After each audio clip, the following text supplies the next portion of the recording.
Assalamualaikum warahmatullahi wabarakatuh. Perkenalkan, nama saya Lita Oktaviani, NPM 2040102031. Pada video kali ini saya akan menjelaskan mengenai mading yang telah kami buat seperti ini, mengenai proses pembentukan perundang-undangan.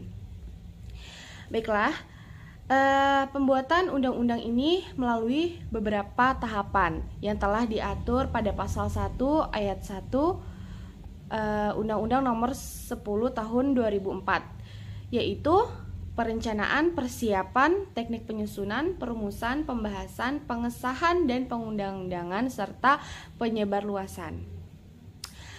Tahapan pertama yaitu proses di mana DPR dan pemerintah menyusun rencana dan skala prioritas undang-undang yang akan dibuat oleh DPR dalam suatu periode tertentu.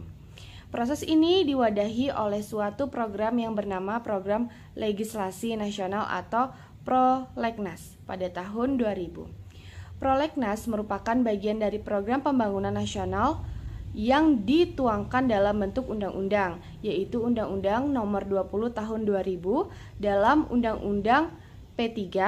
Perencanaan ini juga diwadahi dalam Prolegnas. Hanya saja belum diatur lebih lanjut akan dituangkan dalam bentuk apa. Nah, sedangkan ketentuan tentang tata cara penyusunan dan pengelolaan Prolegnas diatur sebagai peraturan presiden atau Pempres. Selanjutnya, tahapan kedua yaitu tahapan persiapan. Pasal 17 ayat 1 menyebutkan rancangan undang-undang baik yang berasal dari Dewan Perwakilan Rakyat, Presiden maupun dari Dewan Perwakilan Daerah disusun berdasarkan program legislasi nasional. Rancangan undang-undang yang dapat diajukan sebagai aturan dalam ayat 2 adalah rancangan undang-undang yang berkaitan dengan otonomi daerah, hubungan pusat dan daerah, pembentukan dan pemekaran serta penggabungan daerah, pengelolaan sumber daya alam dan sumber daya ekonomi lainnya, serta yang berkaitan dengan perimbangan keuangan pusat dan daerah. Penyusunan rancangan undang-undang sebagai mana dimaksudkan oleh pasal 17 ayat 1 dapat dilakukan di luar program legislasi nasional atau Prolegnas dalam keadaan tertentu. Ini diatur pada pasal 17 ayat 3. Kemudian tahapan ketiga yaitu penyusunan. Penyusunan rancangan undang-undang ini dilakukan oleh menteri atau pimpinan lembaga pemerintah non-departemen, disebutkan sebagai pemrakarsa yang mengajukan usul penyusunan RUU ini. Penyusunan RUU dilakukan oleh pemrakarsa berdasarkan Prolegnas. Namun, dalam keadaan tertentu, pemrakarsa dapat menyusun RUU di luar Prolegnas setelah terlebih dahulu mengajukan permohonan izin prakarsa kepada Presiden.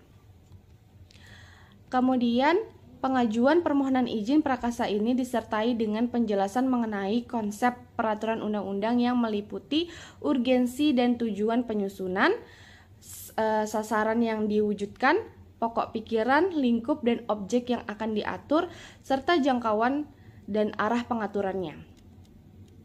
Sementara itu, Pempres nomor 64 tahun 2005 menetapkan keadaan tertentu yang memungkinkan pemrakarsa ini dapat menyusun RUU di luar Prolegnas, yaitu menetapkan peraturan pemerintah pengganti undang-undang menjadi undang-undang, kemudian meratifikasi konvensi atau perjanjian internasional, melaksanakan putusan Mahkamah Konstitusi, mengatasi keadaan luar biasa, keadaan konflik atau bencana alam, selanjutnya keadaan tertentu lainnya yang memastikan adanya urgensi nasional atas suatu RUU yang dapat disetujui bersama oleh Badan Legislasi DPR dan Menteri yang mempunyai tugas dan tanggung jawab di bidang peraturan perundang-undangan.